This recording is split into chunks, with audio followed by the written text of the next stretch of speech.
샬롬, 하나님의 은혜와 평강이 여러분 가운데 함께하기를 소망합니다.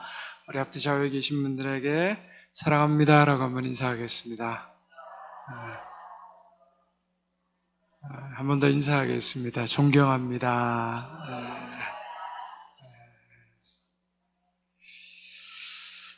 너무 더우시죠? 저 온도, 시계에 나온 온도 보니까 35도네요.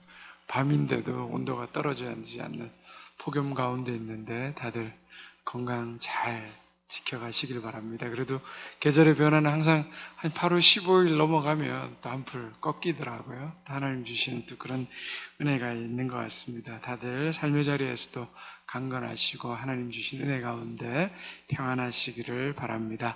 오늘 우리에게 주신 하나님의 말씀 같이 함께 보겠습니다. 신약성경 마태복음입니다. 마태복음 1장 1절에서 17절까지의 말씀입니다.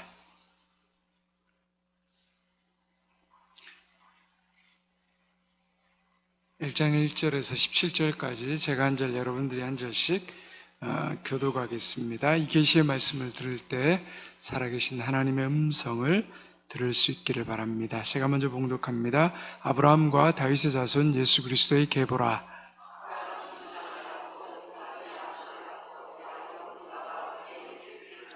유다는 다말에게서 베레스를 낳고 베레스와 세라를 낳고 베레스는 헤스론을 낳고 헤스론은 람을 낳고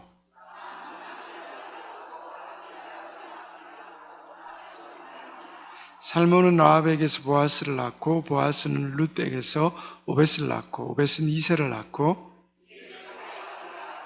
다윗은 솔로몬은 르호보암을 낳고 르호보암은 아비야를 낳고 아비야는 아사를 낳고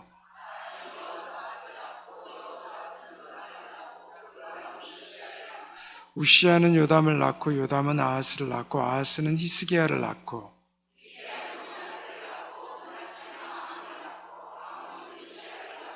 바벨론으로 사로잡혀 갈 때 요시야는 여고냐와 그의 형제들을 낳으니라.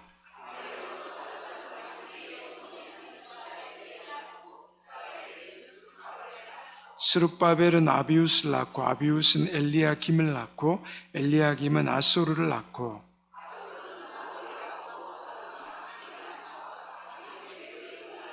엘리우스는 엘라하사를 낳고 엘라하사는 mat단을 낳고 mat단은 야곱을 낳고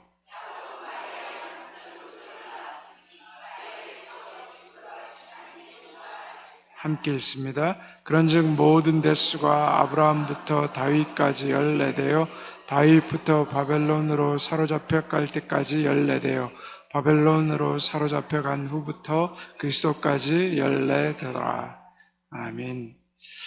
네, 우리 잠깐 복습하고 오늘 또 내용을 들어가도록 하겠습니다. 우리 신약의 구조 늘 복습하죠. 기초가 뭐가 있다고요? 역사서 5권 마태마가 누가 요한복음 2개의 기둥이 있다 그랬습니다. 오른쪽과 왼쪽에 기둥이 있죠. 오른쪽에 어떤 기둥이 있습니까? 공동서신, 일반서신, 흩어져 있는 디아스포라 그리스도인들에게 보내는 9개의 서신서가 있다라고 했습니다. 왼쪽에는요 바울 서신과 교회 서신이라 부른다. 바울이 쓴 서신인데 교회 서신이다. 바울이 각 교회들에게 보낸 서신서 9권이 있다. 지붕은요 바울 서신인데 어떤 서신이요? 목회 서신. 목회적으로 서신서를 쓴 내용 4권이 있다. 그래서 역사서 5권, 공동서신 5권, 교회서신 5권, 목회서신 4권에서 9권에서 4권에서 정신 똑바로 차리고 계십니다. 훌륭하십니다. 총 신약 27권이라고 말씀드렸습니다. 우리 성경 목록과 기억하시면서 함께 부르도록 하겠습니다.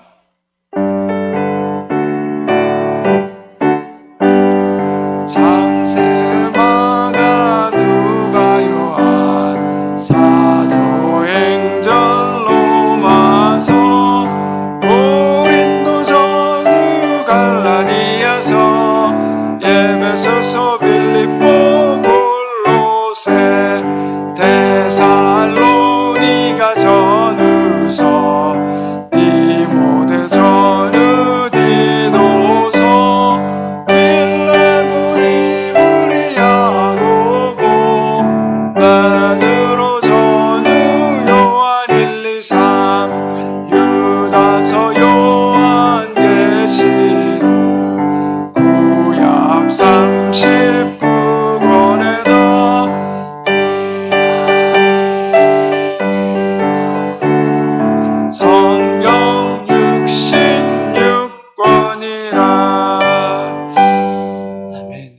우리가 신약의 이제 공간의 틀을 계속 배웠습니다. 기억나시나요? 맨 처음에 4개의 수역 뭐가 있었죠? 갈릴리 바다, 그 다음에 요단강, 그 다음에 사해, 지중해가 있었죠. 그 다음에 지역을 5지역으로 나눴습니다. 맨 위에 무슨 지역이요? 갈릴리, 가운데 사마리아, 그 아래 유대, 그 다음에 요단강 오른편 위쪽에 베레아, 그 위에 데가볼리, 그렇게 배웠죠. 자, 갈릴리 지역에 우리가 기억해야 되는 도시가 있다 그랬죠. 뭐가 그랬죠? 가버나움, 그죠? 저기 보이시죠? 가버나움. 그 다음에 또 어떤 도시가 있다고요? 가나와 나사렛. 예수님이 자라신 동네 나사렛, 그리고 예수님이 첫 번째 기적과 두 번째 기적을 베푸신 가나, 가버나움. 나사렛에서 가버나움까지는 한 65km 거리가 된다. 그 다음에 사마리아에서 우리가 기억해야 할 도시는요, 수가가 있다. 예수님께서 그곳에서 메시아적 선언을 하시고 우물가의 여인을 만나시면서 내가 하나님으로부터 나온 영원한 생수다라고 말씀하셨고요.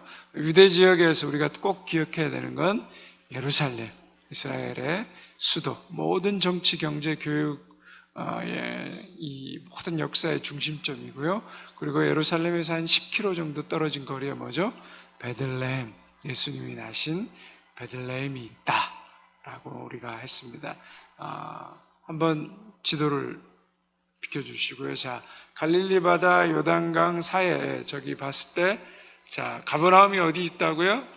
가버나움이 갈릴리 바다 저기 가운데 쪽에서 약간 왼쪽으로 가버나움이 있고, 나사렛이 어디 있어요? 거기서 조금 내려와서 밑에 나사렛 있고, 가나가 바로 그 위에 있다. 수가는 어디 있습니까? 사마리아의 가운데 수가가 있고, 그 다음에 유대 지역에 예루살렘 어디 있어요? 사해에서 예루살렘이 있고, 베들레헴은 어디요? 그 아래에 있다. 그래서 이 지도를 여러분들이 꼭 머릿속에 좀 기억하시면서 함께 보면 좋겠습니다. 예수님의 생애를 이제 들어가면서 탄생과 예수님의 그리고 사생애, 그리고 예수님의 다음에 공생의 1년차, 2년차, 3년차 이 내용을 우리가 쭉 한번 정리하면서 이제 배워보도록 하겠습니다. 자, 여러분 교재에 보시면 복음서 서론, 예수님의 탄생을 하면서 누가복음은 그 복음서에 대한 소개를 하고 있습니다. 데오빌로에게 자기가 본 바와 증인들에 따라서 소개하고 있다. 그래서 누가는 의사이면서 역사가였습니다. 기록적 관점에서 이 사복음서를 시작하면서 누가는 전체 복음서에 대한 내용을 소개하고 있고요. 그 다음 요한복음은 1장 1절에서 18절에 보면 육신으로 이 땅에 오신 예수 그리스도, 성육신하기 전에 말씀이 태초에 하나님과 함께 계신 예수 그리스도, 즉 말씀으로 세상이 시작되기 전으로 거슬러 올라가는 것을 볼 수 있습니다. 그리고 신약 성경에 우리가 예수님의 이제 족보, 마태복음 1장 1절에 보면 아브라함과 다윗의 자손 예수 그리스도의 계보라. 아브라함은 예수님이 태어나기 전에 2000년 전에 이 땅에 태어난 사람이고, 다윗은 예수님 오시기 1000년 전에 태어난 사람이죠. 이 아브라함과 다윗의 자손 예수 그리스도의 계보라는 이 얘기가 2000년의 모든 역사를 하나의 핵심적으로 신약에 이야기하고 있는 내용입니다. 그래서 아브라함과 다윗의 자손 예수 그리스도의 이 계보라는 이야기는 마태복음의 핵심이면서 동시에 신약 성경의 핵심을 나타내는 이야기라는 것을 우리가 좀 기억할 필요가 있습니다. 그리고 예수님의 족보는 우리가 마태복음 1장에서 우리가 오늘 말씀 가운데 읽었는데, 구약의 족보와 신약의 족보의 차이가 뭐라고 말씀드렸죠? 창세기 5장에 보면 구약의 족보가 처음 나오는데, 그 족보는 어떤 족보입니까? 몇 살부터 언제 태어나서 몇 살까지 살았다라는 이야기를 하고 있습니다. 그러나 몇 살부터 살았다는 이야기를 하지만 몇 살까지 살고 또 죽었다라는 이야기죠. 그래서 많은 사람들이 구약의 족보는 죽음의 족보라는 이야기를 합니다. 근데 신약으로 그 족보가 넘어오면서 어떻게 되죠? 예수 그리스도가 이 땅 가운데 오면서 낳고 예수 그리스도 안에서 새로운 생명의 시작을 나타내는 족보다. 그래서 신약은 우리에게 생명의 족보를 가르쳐 주고 있다. 창세기는 태어나서 인간이 한계를 가지고 죽음의 족보를 나타낸다면, 신약에 있는 우리 마태복음에 나오는 족보는 예수 그리스도 안에서 영원한 생명을 탄생케 하는 그 족보의 기능을 가지고 있다는 것을 우리가 한번 살펴보고 이해하면서 들어가면 좋겠습니다. 자, 이제 예수님의 족보, 유대인과 족보. 유대인들에게 족보는 뭐라고 말합니까? 상상, 그 이상의 의미이다 라고 말합니다. 혈통과 가문을 굉장히 중요했고요. 또 이런 말이 있습니다. 고대 유대인들의 속담 중에 내 눈의 족보를 가볍게 여기지 말라. 우리 족보가 아브라함과 이삭과 야곱에게서 온 것이라면 그것은 곧 하나님으로부터 온 것이다. 그들의 족보가 하나님으로부터 온 것이라고 유대인들은 늘 생각하고 있었다는 거죠. 그리고 아직도 유대인들은 예수님이 이 땅에 오셨음에도 불구하고 메시아가 왔다라고 아직 믿지 않죠. 구약의 세계만 받아들이고 있죠. 그래서 과거에 그 집안의 아이가 태어날 때 사람들이 그가 하나님이 보내신 메시아일 수 있다, 이런 생각들을 한참 가지고 있었던 그런 시대도 있었습니다. 즉 성서 시대에 가족 공동체로 이루어진, 저희 나라도 과거에는 가족 시족 사회였잖아요. 그래서 족보가 굉장히 중요했잖아요. 그런데 이 유대인들에게도 마찬가지라는 겁니다. 그래서 창세기에 보면, 우리가 이제 창세기 강의하면서 나중에 설명 한번 하겠지만, 톨레도시라 그래서 이 계보, 이 족보가 굉장히 중요하게 이어져 연결되고 나가고 있는 것들을 보게 됩니다. 그래서 족보로 시작하는 이때 바벨론 포로기를 지나면서 족보가 또 더 중요해진 이유는 뭐죠? 혈통의 순수성을 입증하기 위해서 그 중요성이 부각되었다. 왜 그렇습니까? 다 나라가 망하고 포로로 다른 나라에 잡혀가니까 거기에 살면서 뭐죠? 이방인들과 함께 살아가고 가족을 이루게 되는 일들이 많이 생겨나는 거죠. 그러다 보니까 순수한 유대인에 대한, 혈통에 대한 중요성이 굉장히 부각되었고요. 그래서 족보를 굉장히 소중히 여겼고, 특별히 포로기에서 돌아오면서 나라를 재건해야 되는데 이 제사장 계열의 족보는 더 중요하게 이야기되고 있는 것들을 우리가 좀 보게 됩니다. 그래서 족보로 시작하는 마태복음이 왜 족보로 시작하냐? 마태복음의 독자가 누구였다고요? 유대인들을 대상으로 썼다. 마가복음은 로마인을 대상으로, 누가복음은 헬라인을 대상으로, 요한복음은 그리스도인들을 대상으로 썼다. 그래서 독자가 유대인이기 때문에 누구보다도 그 족보를 소중히 여겼던 유대인을 대상으로 썼기 때문에 가장 중요한 족보가 먼저 나와 있었다라는 것들을 우리가 좀 기억할 필요가 있습니다. 자, 마태복음의 족보, 이제 첫 번째 한번 같이 읽어볼까요? 마태복음 1장 족보의 핵심 문장은 바벨론으로 사로잡혀갈 때, 자, 1장 11절 말씀부터 한번 읽어볼까요? 시작. 바벨론으로 사로잡혀갈 때 요시야는 여고냐와 그의 형제들을 낳으니라. 12절이요. 바벨론으로 사로잡혀간 후에 여고냐는 스알디엘을 낳고 스알디엘은 수부벨을 낳고, 17절입니다. 그런즉 모든 대수가 아브라함부터 다윗까지 14대요 다윗부터 바벨론으로 사로잡혀갈 때까지가 14대요 바벨론으로부터 사로잡혀간 후까지 그리스도까지가 14대더라. 자, 요 1장의 족보의 문장 가운데 11, 12, 17절에 바벨론으로 사로잡혀 갈 때라는 말이 반복적으로 4번 나옵니다. 바벨론으로 사로잡혀 갈 때는 언제를 말하죠?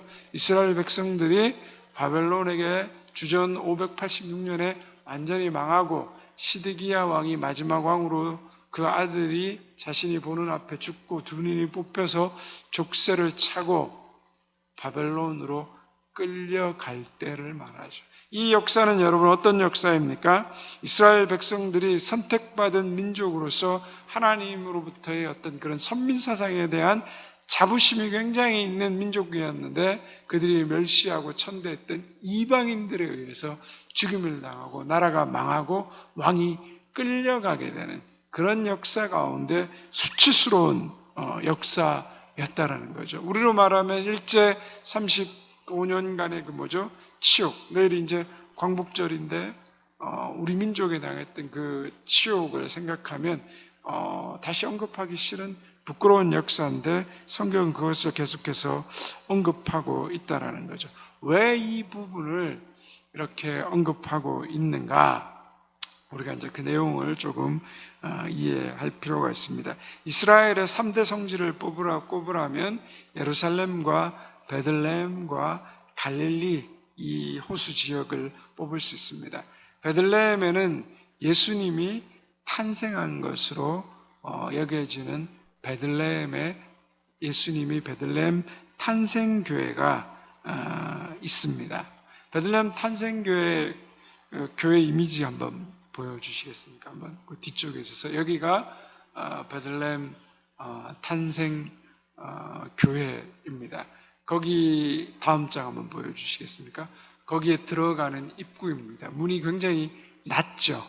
그래서 저게 원래는 저 위쪽에 아치형으로 그려진 것도 그 위에 더 큰 문이 있는데 나중에 저 문으로 이슬람과 십자군하고 계속 전쟁이 일어나서 이 점령이 바뀌면서 저 이슬람 교도들이 저 예수님이 탄생하신 저 베들레헴 성전에 말을 타고, 왜냐 그러면 자기들의 성지가 아니니까 짓밟고 들어오게 되니까 저 문을 작게 만들었습니다. 그래서 베들레헴 탄생교회를 들어가려면 모든 사람들이 저 문으로 들어가게 되는데 허리를 숙이고 들어간다. 그래서 겸손의 문이다. 예수님이 이 땅에 가장 낮은 곳에 오셔서 마국간에서 태어났기 때문에 그 들어가는 사람들의 마음도 낮아지고 겸손해져야 된다라는 이야기를 합니다. 거기 들어가면요, 저기 다음 장 보여줘. 이게 다윗의 별입니다. 여기가 예수님이 누였던, 구유를 놓았던 곳이다. 그리고 왜 저기 별이 있을까요? 동방 박사들이 뭘 보고 왔어요? 별을 찾아서 왔잖아요. 근데 보통 우리가 별을 그리면 몇 각형을 그립니까? 오각형을 그리죠. 근데 조금 더 관심이 있어서 이스라엘의 깃발을 보신 분들은 이스라엘은 별이 몇 각형일까요? 육각형입니다. 6개가 되어 있습니다. 그런데 여기는 또 뭐죠? 예수님이 태어난 곳에 예수님의 그 별을 상징해서 저 자리를 그려놨는데 저게 몇 개인 것 같습니까? 14각형의 별을 그려놨습니다.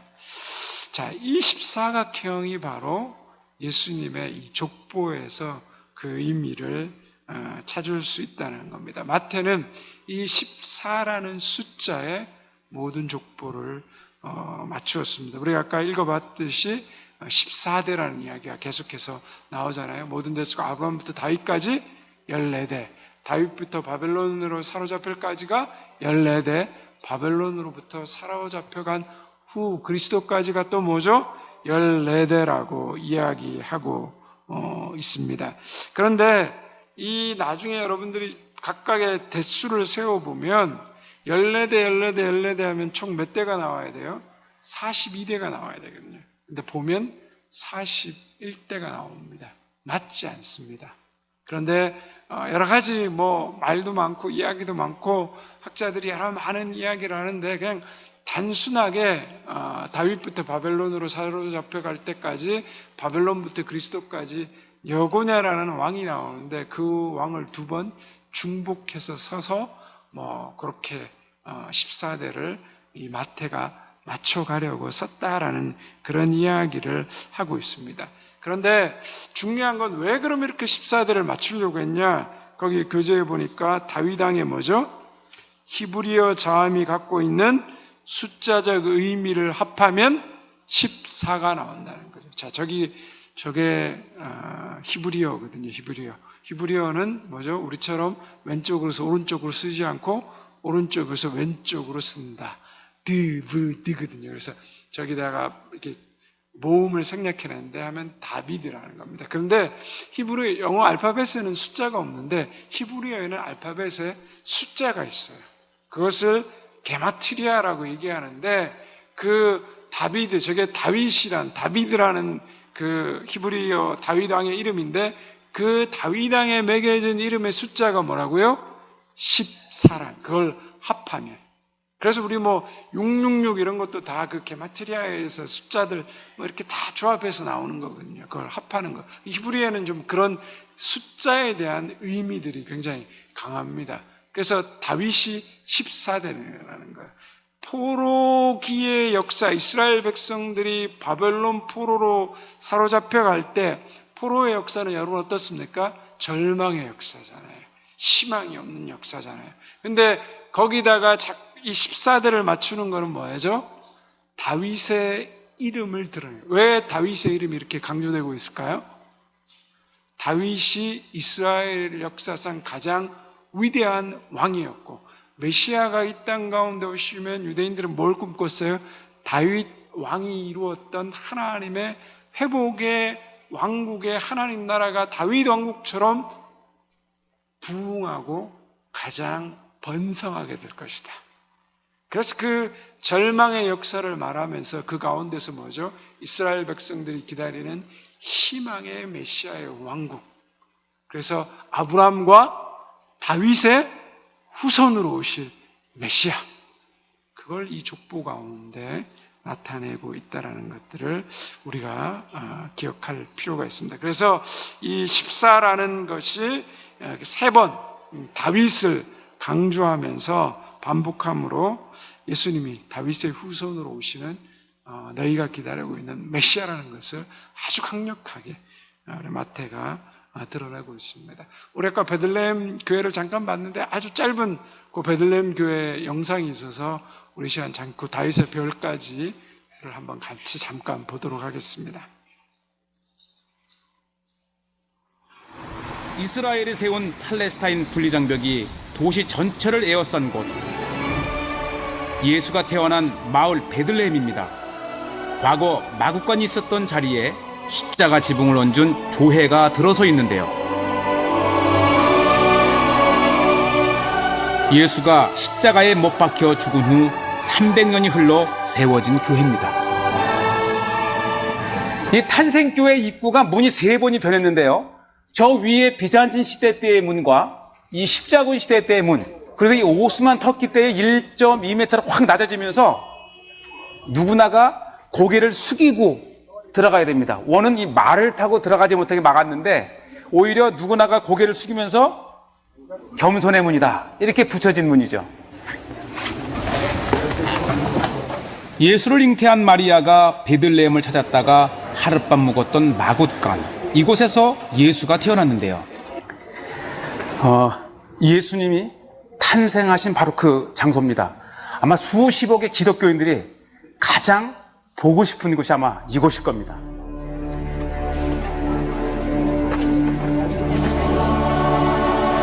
(2000년) 전 말을 키우던 동굴 마굿간.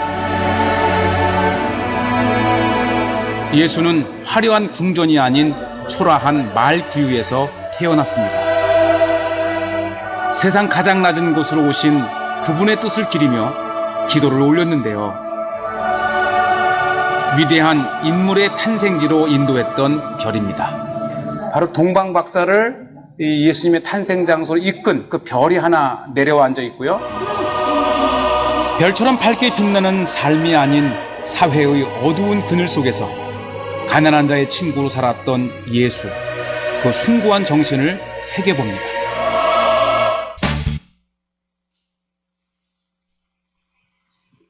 네, 저 베들레헴에 우리가 다윗의 별을 좀 보았고요. 성지순례 가면 모든 분들이 가서 줄 서는 곳, 뭐 길면은 1시간씩 막 서서 그래도 저기 한번 만져보고 오려고 거기에서 기도하는 그러한 장소입니다. 어쨌든 14개의 별이라는 것은 아브라함과 다윗의 자손, 그 마태복음에 있는 그 내용을 상징하고 나타낸다는 것들을 우리가 좀 볼 수 있습니다. 그래서 강력한 왕으로 오신, 이스라엘에게 해방을 주러 오시는 예수 그리스도라는 걸 의미하죠. 그래서 마태복음 1장 21절에 예수님의 이름도 뭐예요? 우리 마태복음 1장 21절을 같이 한번 교재 뒤쪽에 보시면 나와 있죠. 한번 같이 읽어볼까요? 시작. 아들을 낳으리니 이름을 예수라 하라. 이는 그가 자기 백성을 그들의 죄에서 구원할 자이심이라. 그죠? 죄에 포로 된 이 백성들을 구원하시기 위해서 오신 분이 바로 예수님입니다. 또한 23절에 보면 어떤 말씀이 나오죠? 같이 한번 읽어볼까요? 시작. 보라, 처녀가 잉태하여 아들을 낳을 것이요 그의 이름을 임마누엘이라 하리라 하셨으니 이를 번역한즉 하나님이 우리와 함께 계시다. 자, 바벨론으로 포로가 되어가지고 이스라엘 백성들이 끌려갔다. 이거는 하나님과의 분리를 뜻하는 거잖아요. 그래서 그들은 하나님과의 분리된 상태, 굉장히 절망과 고통 가운데 있는 그런 상태인데 뭘 말합니까? 결국 하나님께서 그들과 더 이상 함께하지 않는다는 의미였는데 예수 그리스도가 이 땅에 오심으로 어떻게 됐어요? 하나님이 우리와 함께 하시는 임마누엘의 하나님 되심을 이야기하는 것을 우리가 또 확인할 수 있습니다. 자, 그리고 우리가 족보를 생각하면 기억해야 될 게 있죠. 족보에 누가 등장합니까? 5명의 여인이 등장하죠. 누구죠? 다말, 라합, 룻, 우리아의 아내 마리아. 자, 다말이 누구입니까? 예, 유다의 며느리였죠. 근데 그 시아버지와 함께 동침을 하고 자녀를 낳습니다. 굉장히 이해하기 힘든, 교회 다니지 않는 사람들이 이런 이야기를 들으면 뭐라고 생각할까요? 이 성경이 문제가 많다. 어떻게 이런 이야기가 기록되고 있냐. 성경은 인간의 치부와 보통 경전에 이런 죄된 역사가 들어가지 않잖아요. 수치스러운 이야기, 부끄러운 이야기 들어가지 않는데 성경은 인간의 모든 것들을 다 기록하고 있습니다. 우리가 존경하고 사랑하는 위인들의 그 부끄러운 이야기까지도, 믿음의 사람들의 부끄러운 이야기까지도 기록하고 있죠. 또 라합은 어떤 여인이었어요? 여호수아에 등장한 라합은 기생이었잖아요, 그죠? 그 모압 창녀였죠, 창녀, 그죠? 쉽게 말하면. 그 다음에 룻은 누구였습니까? 모압 여인이고 이방인이었습니다. 보아스의 부인이었지만 그 아브라함의 조카 롯의 큰딸이 아버지와 동침해서 낳은 그 조상이 모압 조상이죠. 이스라엘 백성들이, 모압 백성들은 하나님의 그 예배드린 장소에 못 들어오도록 막았던 그런 부류의 사람이었습니다. 그 다음 또 누가 나오죠? 우리아의, 다윗이 누구를 통해서 솔로몬을 낳았어요? 바로 우리아의 아내라는 거죠. 자기의 충복 우리아가 전쟁에 나가 있는 동안 그 아내를 불러서 이렇게 동침했다. 간음과 살인을 통하여서 낳은 관계이다. 그 다음 마리아죠, 그죠? 처녀가 애를 낳았다. 하여튼 굉장히 별로 듣기에도 보기에도 우리가 생각하기에도 좋지 않은 역사입니다. 그럼 이 역사를 통하여서 우리가 이 족보 안에서 이 여인들을 통하여서 배울 수 있는 게 뭐냐? 첫 번째 뭐라고 나와 있습니까? 하나님의 역사는 사람의 출신과 배경에 제한받지 않는다라는 거죠. 여러분, 이게 얼마나 큰 은혜입니까? 우리 가운데 어마어마한 출신, 배경 이런 분들 계신가요? 없잖아요. 그리고 우리 스스로가 하나님의 자녀로 부름받을 만한 조건이 있는 분들 계십니까? 없잖아요. 자격 없는데 하나님이 우리를 부르셔서 거룩한 제사장이요 왕 같은 제사장이다, 이렇게 우리를 불러주시고 하나님의 그 거룩한 복음을 증거하는 사람으로 우리를 불러주셨지 않습니까? 하나님의 바로 역사는 이런 배경과 출신에 제한되는 게 아니라는 거죠. 하나님 누구든지 예수 그리스도를 구주로 믿고 그분을 고백하는 모든 사람들을 하나님의 자녀로 부르셔서 하나님의 일을 맡기시는 그러한 역사를 보여주신다. 그래서 마태복음에 등장하는 이 여인들은 뭐죠?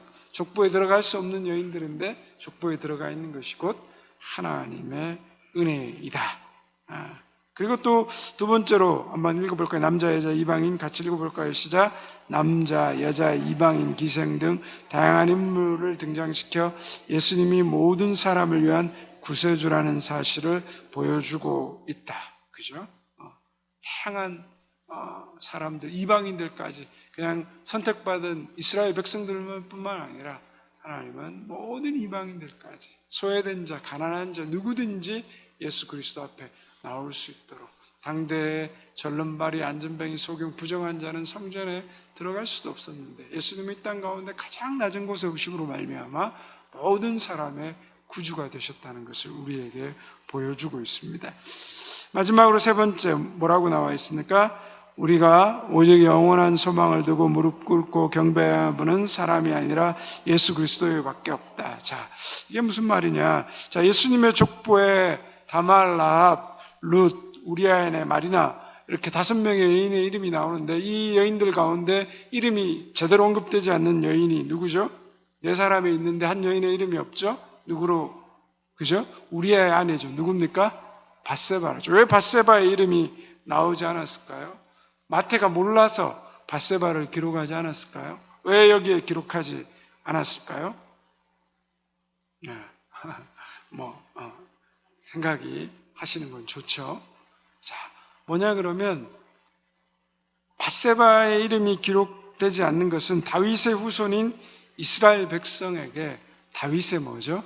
잘못을 지적하고 알리는 겁니다. 다윗은 우리아의 아내에게서 누굴 낳았어요? 솔로몬을 낳았다는 거죠. 이 본문을 볼 때마다 우리의 마음과 머리가 쭈뼛합니다. 하나님은 그 족보에 다윗의 뭐죠?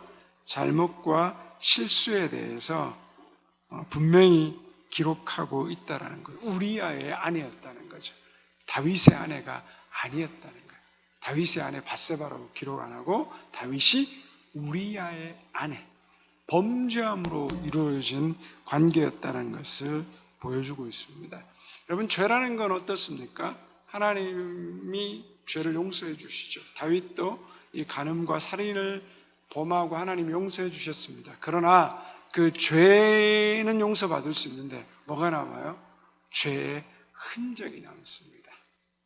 벽에다가 못을 잘못 박으면 그 못을 빼서 제자리에, 다른 자리에, 바른 자리에 박잖아요. 근데 빼고 난 다음에 뭐가 있어요? 흔적이 남잖아요. 죄라는 게 그런 거예요. 죄를 용서받을 수 있는데 죄의 흔적이 남게 됩니다. 이 죄의 대가는 뭐죠? 우리가 치르게 되어 있는 거예요. 다윗이 하나님으로부터 용서를 받았지만 그 죄에 대한 대가는 뭐죠? 엄청났습니다. 온 집안이, 자식들이 아버지를 죽이려고 하고 풍지박산 나는 거죠. 죄는 용서받을 수 있지만 죄의 대가는 우리가 치르게 되어 있는 거예요. 그게 우리에게 책임이기 때문에. 그래서 할 수만 있다면 뭐죠? 죄를 짓지 않아야 되는 거죠. 우리아의 아내라는 이 표현을 통해서 오늘도 우리는 내 삶을 돌아보고 내가 하나님 앞에 어떤 모습으로 서 있는가를 보아야 된다는 거죠. 그런데 더 중요한 것은 뭐냐? 다윗이 자신의 죄를 감추는 그 우리아의 아내는 다윗 인생의 뭐죠? 가장 수치스럽고 부끄러운 일이었다는 거죠. 그런데 마태가 그것을 족보에서 딱 꼬집어냅니다. 왜요? 이스라엘 백성들이 회복하고자 했던 나라는 뭐죠? 다윗의 왕국. 메시아의 나라는 다윗의 왕국과 같은 나라다. 그래서 지금도 그 이스라엘 국기에 새겨져 있는 게 다윗의 별이라 그래요. 다윗의 방패라고 이야기하는데 그만큼 이스라엘 백성들에게 다윗은 위대한 역사였다라는 거죠. 그러나 그들이 받드는 가장 위대한 역사의 인물인 다윗도 뭐죠? 한낱 죄를 범할 수밖에 없는 인간이었다는 것을 이야기하고 있는 거죠. 다 한계를 가지고 있는 사람. 너희가 아무리 존경하고 따르고 위대하다라고 생각하는 모든 사람도 뭐죠? 죄인에 불과하다는 거예요. 그도 역시 예수 그리스도의 십자가의 보혈의 구속의 은혜가 필요한 존재라는 것을 이 족보를 통하여서 이야기하고 있다는 겁니다. 아무리 위대한 인물들이라도 인간은 한계를 가졌고 무너질 수밖에 없는 존재라는 것. 그래서 위대한 왕 다윗을 바라보는 것이 아니라 뭐죠? 궁극적으로 우리가 오직 바라보아야 될 영원한 왕은 누구라고요? 예수 그리스도다. 마태가 이 다윗이 우리의 아내에게서 솔로몬을 낳았다는 이 표현을 통하여서 이야기하고 싶은 것이 바로 그겁니다. 사람에게 초점을 두고 인간에게 마음을 두고 소망을 두고 기대를 하지 말라는 거죠. 그죠?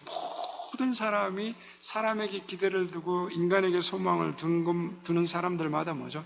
다 실망했고 다 실패했고 다 절망했습니다.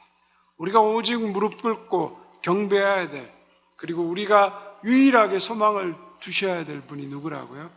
예수 그리스도, 왕이신 주님 밖에 없다라는 거죠. 바로 이것을 마태가 이 족보를 통하여서 그 14대라는 이름이 여기까지 내려오면서 마지막에 예수 그리스도로 연결되도록 우리에게 이야기하고 있다는 것. 그래서 오늘도 우리의 삶 가운데서 우리가 존경하고 사랑하고 위대한 인물을 따르지만 거기에 내 인생을 걸어서는 안 된다는 거예요. 우리의 인생을 걸어야 될 유일한 분은 뭐죠? 주님밖에 없습니다. 예수 그리스도. 그래야 실망하지 않습니다. 여러분, 사람에게 여러분의 모든 것들을 의지하고 걸어버리면 그 사람은 반드시 배신하고 우리를 실망시킵니다. 우리를 실망시키지 않는 유일한 영원한 왕, 우리가 영원히 소망을 둘 수 있고 영원히 무릎 꿇고 경배해야 될 그 하나님, 주님께로 우리의 시선을 늘 향하고 우리의 생각과 우리가 바라보는 그 모든 것들이 하나님을 향해서 나아갈 수 있는 저와 여러분 되기를 주님의 이름으로 축원드립니다. 우리 오늘 말씀을 기억하시면서 주님, 우리의 마음과 우리의 모든 것